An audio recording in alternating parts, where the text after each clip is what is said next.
مہینہ یہی جنوری کا تھا اور سال تھا 1965، جب 27 افغان کابل یونیورسٹی کے جنوب میں کارتےچار کے علاقے میں ایک مکان میں اکٹھے ہوئے اور ایک سیاسی جماعت کی بنیاد رکھ ڈالی۔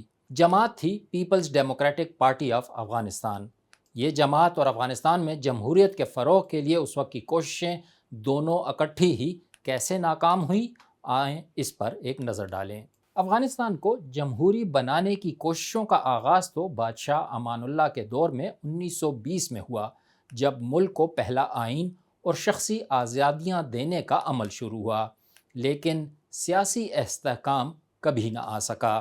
اس نئی سیاسی جماعت کا قیام 1963 میں افغانستان کے نیم جمہوری نیم شاہی ہائبرڈ نظام کے متعارف کرائے گئے نئے آئین کا فائدہ اٹھاتے ہوئے رکھی گئی۔ تاہم اس قانون کو اس وقت کی افغان پارلیمان نے تو منظور کر لیا، لیکن بادشاہ ظاہر شاہ نے کبھی توثیق اس کی نہیں کی۔ اس قانونی رکاوٹ سے سیاسی جماعتوں بلکہ اسلام پسندوں کو آگے چل کر اقتدار تک پہنچنے کے پرتشدد طریقوں پر غور کرنے پر مجبور کیا گیا۔ اس افتتاحی اجلاس کے میزبان اور ایک غریب پختون خاندان سے تعلق رکھنے والے نور محمد ترقئی کو جماعت کا پہلا رہنما مقرر کیا گیا۔ ببرک کارمل کو، جو کہ ایک سابق افغان طالب علم رہنما اور افغان فوج میں لیفٹیننٹ جنرل کے بیٹے تھے اور جن کے شاہی خاندان سے قریبی تعلقات تھے، ان کا نائب بنایا گیا۔ بعد میں دونوں رہنما ملک کے سربراہ بنے، ایک خود جبکہ دوسرے یعنی ببرک کارمل کو سوویت فوجی اقتدار میں لائے۔ اس نئی پارٹی نے 1966 میں اپنے اخبار خلق میں اپنا پہلا منشور شائع کیا۔ ترقئی نے اپنی افتتاحی تقریر میں اسے مزدوروں اور کسانوں کی پارٹی قرار دیا، جو افغان آبادی کا 95% تھے۔ اگرچہ پی ڈی پی اے نے عوامی سطح پر خود کو کبھی مارکسسٹ یا کمیونسٹ نہیں کہا، لیکن اندرونی طور پر پارٹی کی نظریاتی سمت کے بارے میں کسی کو کوئی ابہام نہیں تھا۔ پی ڈی پی اے کی اندرونی یکجہتی نازک ثابت ہوئی اور قیام کے صرف 2 سال بعد ہی یہ 2 دھڑوں میں تقسیم ہو گئی۔ ایک دھڑے کا نام خلقی یعنی عوامی، جبکہ دوسری کا نام پرچمی یعنی پرچم پڑ گیا، جو پارٹی کے مختصر مدت کے اخبار کا نام تھا۔ خلق پر پشتونوں کا غلبہ تھا، جبکہ پرچمی زیادہ تر تاجک یا فارسی یا دری بولنے والے تھے۔ سال ہر سال سے جاری سیاسی عدم استحکام ملکوں کی افواج کو بھی بری طرح متاثر کرتا ہے۔ افغان فوج بھی نہ بچ سکی۔ پرچم اور خلق دونوں دھڑوں نے فوج میں اثر و رسوخ حاصل کرنے اور خفیہ نیٹ ورک بنانے کی کوششیں کیں۔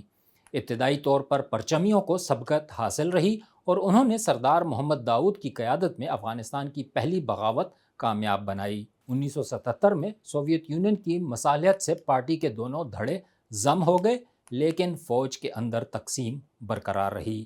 17 اپریل 1978 میں پرچم دھڑے کے بڑے حامی اور ایک فوجی افسر میر اکبر خیبر قتل ہو گئے۔ پی ڈی پی اے نے جنازے کے لیے بڑی عوام اکٹھی کی، جنہوں نے وہاں احتجاج شروع کر دیا۔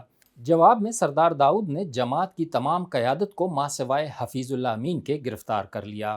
حفیظ نے سوویت یونین میں تربیت یافتہ نوجوان فوجی افسروں کی مدد سے 27 اپریل 1978 کو کامیاب سور انقلاب یا بغاوت کر دی۔ کابل انٹرنیشنل ایئرپورٹ پر تعینات فوجیوں نے شہر پر حملہ کر دیا، جس میں صدارتی محل یعنی ارگ پر فضائی حملے بھی شامل تھے۔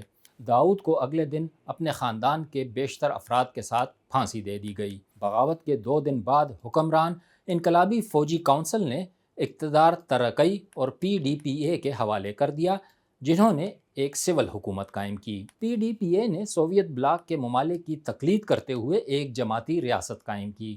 اس نے مارکسسٹ اصلاحات کا زیادہ کھلے عام استعمال شروع کر دیا اور ملک کے 3 رنگوں والے جھنڈے کو اپنی پارٹی کے سرخ جھنڈے سے بدل دیا۔ افغانستان کے اندر سیاسی اختلافات نے تشدد کا رنگ اختیار کیا اور بڑے پیمانے پر مخالفین کا قتل ہوا۔ ستمبر 1989 میں حفیظ اللہ امین ترقئی پر بڑے پیمانے پر گرفتاریوں اور قتل کا الزام عائد کرتے ہوئے اقتدار پر قابض ہو گئے۔ افغانستان کے اندرونی تنازعات کو بین الاقوامی طاقتیں اپنے اپنے مفاد کے لیے استعمال کرنے لگیں۔ اسلام پسندوں کو مغربی عرب ممالک، پاکستان، ایران اور چین سے زیادہ فنڈنگ اور ہتھیار حاصل کرنے میں کامیاب ہونے لگے، جبکہ سیکولر دھڑے نظر انداز ہو گئے۔ پوری فوجی یونٹیں اور چھاؤنیاں بغاوت کر کے باغیوں میں شامل ہو گئیں۔ 1990 کی دہائی کے ابتدا میں یہ جماعت تقریباً ختم ہو گئی۔ پہلے سوویت یونین کا شرازہ بکھرا اور پھر PDPA کی حکومت ختم ہوئی۔ جماعت اسلامی کی حکومت نے اس جماعت پر مئی 1992 میں بالآخر پابندی عائد کر دی۔ PDPA کے اندر کے انتشار نے افغانستان پر وہ رنگ چھوڑے جن کا خمیازہ آج بھی افغان بھگت رہے ہیں۔ یہ جماعت، جمہوریت اور قومی فوج کچھ بھی اب نہیں رہا، لیکن اس ملک میں جدیدیت کے حامیوں اور مخالفین میں کشمکش آج بھی جاری ہے۔